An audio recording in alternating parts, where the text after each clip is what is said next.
আসসালামু আলাইকুম। অনেক কদিন থেকে দেখতেছি আমির হামজা হুজুরের নামে মিথ্যা একটা অপবাদ দিয়ে এই বেদাতিরা ফিতনা ছড়াইতেছে। আগে আমি আমির হামজা হুজুরের ভিডিওটা আপনাদেরকে দেখাই, তারপরে আমি কিছু কথা বলতেছি, রিয়েল ভিডিও আপনাদেরকে দেখাইতেছি। আসসালামু আলাইকুম। মানুষের আসলে যদি খেতে কাজ থাকে, আমি বলেছি যে টনি বেলোয়ারের শালিকা লরেন বুথ, এই মহিলা আমেরিকা থেকে এই তেহরান বিমানবন্দরে আসে ইরানের। আসার পরে কোরআন শরীফ পড়ে, 3 বছর একাধারে কোরআন শরীফ পড়ে পড়ে সে বলে যে আমি 53 জায়গায় ভুল পেয়েছি। এই কথাটা আমি বলেছিলাম যে লরেন বুথ জানিয়েছে কোরআনে 53 জায়গায় ভুল আছে। এই লরেন বুথটা কেটে এই আমি শব্দটা লাগিয়ে ওরা প্রচার করছে। আসলে কোনো কিছু সঠিক না করে প্রচার করা যে কবিরা গুনাহ, এরা মানে মানুষ এত নিচে নামে কি করে। ভিডিওটা দেখলেন তো? মানে উনি যে ওয়াজটা করছিল সেই ওয়াজও আপনাদেরকে দেখাবো।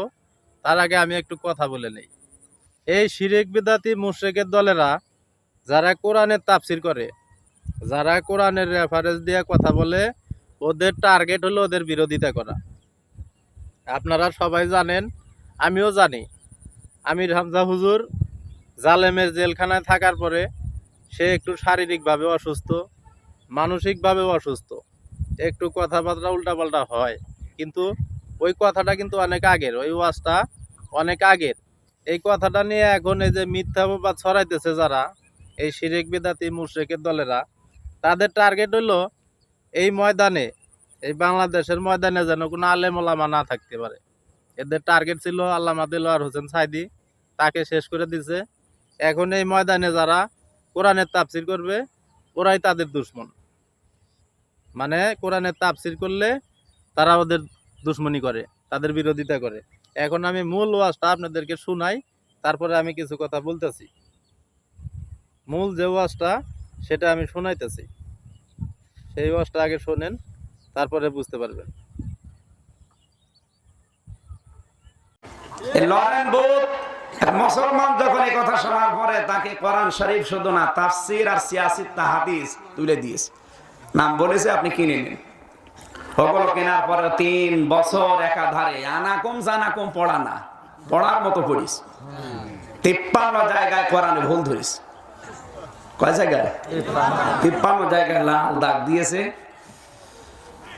53 জায়গায় লাল দাগ দেওয়ার পরে 3 বছর পরে উনি মুসলমান হয়ে গেলেন। সাংবাদিকরা জিজ্ঞাসা করছে, আপনি পৃথিবীতে প্রায় 4,500 ধর্ম আছে, আর আপনি নিজে একজন খ্রিস্টান, আর দুনিয়ায় যত বেশি মানুষ বাস করে খ্রিস্টান ধর্মে। কোন ধর্মে?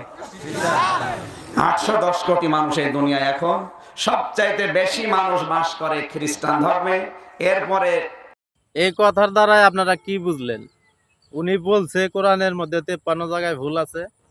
উনি বলছে লরেন বুথের শালিকা কোরআনের ভুল ধরতে যায়া 53 জায়গায় লাল কালি দিয়ে দাগ দিছে।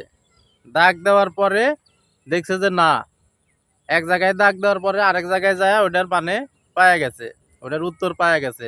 তখন তার লাল কালি কাজে আসে নাই, তখন তিনি কালেমা পড়ে মুসলমান হয়েছেন। ওয়াজটা ছিল হলো এরকম। কিন্তু এই কথা কাটছাট করে এখন যারা তার বদনাম ছড়াইতেছে, ফিতনা ফাসাদ ছড়াইতেছে, তারা শিরিক বিদাতি মুশরিকের দল, কবর পূজারী। যারা হক পথে আছে তাদের বিরোধিতা করাই তাদের কাজ। আমির হামজা হুজুর ঘন্টার পর ঘন্টা আলোচনা করে, একটা কথা এদিক সেদিক ভুল হতে পারে, কিন্তু সে কিন্তু সমাজের মধ্যে শিরিক ছড়ায় না। উনি শিরিক নিয়ে কথা বলে না যে এটা করো, এটাই আল্লাহর ইবাদত। তোরা কবর পূজারীরা কবরে সেজদা করা ইবাদত মনে করিস, তোরা মিষ্টি খাওয়া, জিলাপি খাওয়াটারে ইবাদত মনে করিস। খাওয়াটা তো বড় কথা না, খাইলে যে ইবাদত, এটা হলো তোদের বড় সমস্যা। বাপ পূজা করা, মাজারে সেজদা করা, এগুলো তোরা ইবাদত মনে করিস। তোরা হলো সমাজের শত্রু, তোরা ইসলামের দুশ্মন।